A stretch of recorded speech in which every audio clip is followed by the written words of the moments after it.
Axios ran a story on how getting the water out of the hydrants in Pacific Palisades was more complicated than it seems. I'm sure it's very complicated. That's why I pay 13% of my income in the state every year to people who I assumed were working on things like this. You know what the absolute worst thing for the environment is? Wildfires.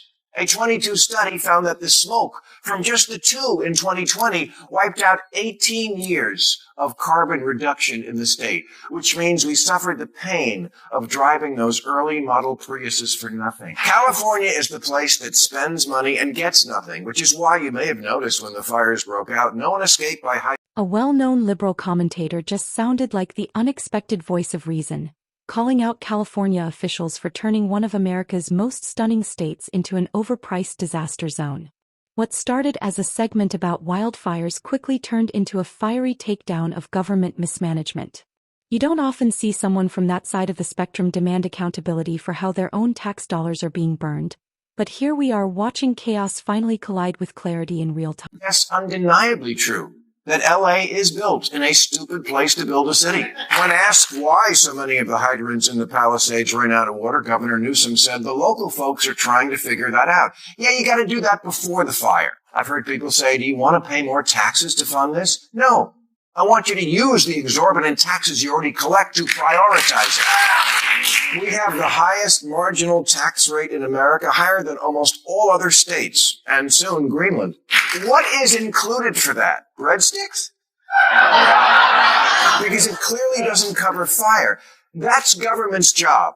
Protect us from crime, violence, theft, fire. At least in the Palisades, the hydrants were still there. 300 other ones around the city are just gone, stolen for parts. One of the 3 reservoirs for the Palisades was offline at the one time of year when it was most needed.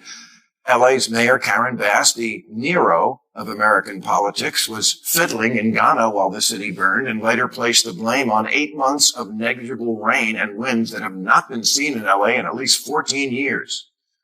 Yeah, that's not that long a time. Maybe look in the history books to see how our ancestors handled it back in. The irony couldn't be clearer.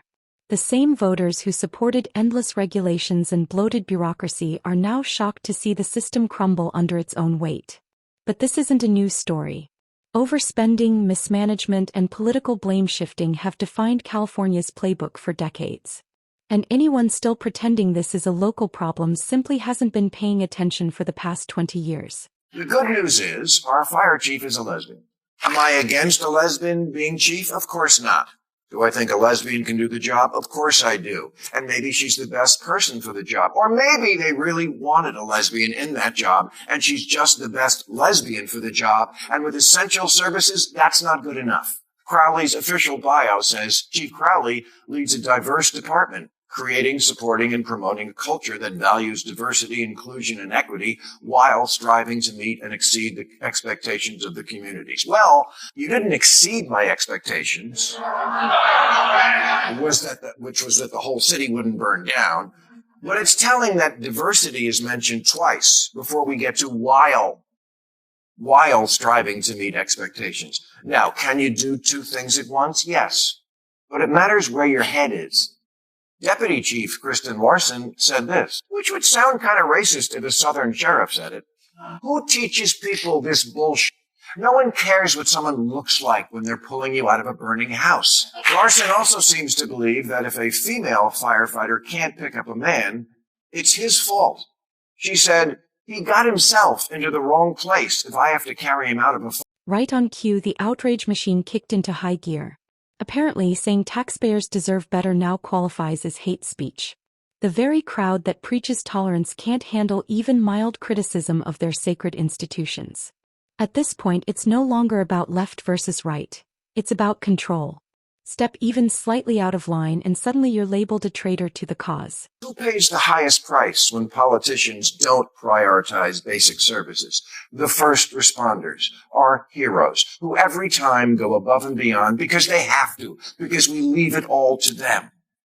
Now, is wokeness the main reason for the fires? Of course not. But it's also not wrong to associate some of the unforced errors our government made with the things normies see as hallmarks of uber-progressive politics: questionable budget priorities, high taxes that get you nothing, making everything about identity politics, virtue signaling overseas instead of tending to the nuts and bolts at home. Cali has no shortage of safety commissions and agencies and bureaucrats and regulators, and of course, sign language interpreters who communicate with their face. Common sense? We better get some of that back soon, because wildfires in California are like boob jobs in a strip club. Inevitable, and they're only... Let's be real. The so-called progressive movement isn't progressing anywhere. It's stuck in a cycle of failed policies, fake outrage, and moral grandstanding. More and more people are waking up to an uncomfortable reality. Real change from within isn't coming. The question now is whether this system can even be saved, or if something entirely new needs to rise from the ashes. Either way, time is running out, and the public's patience is running thin.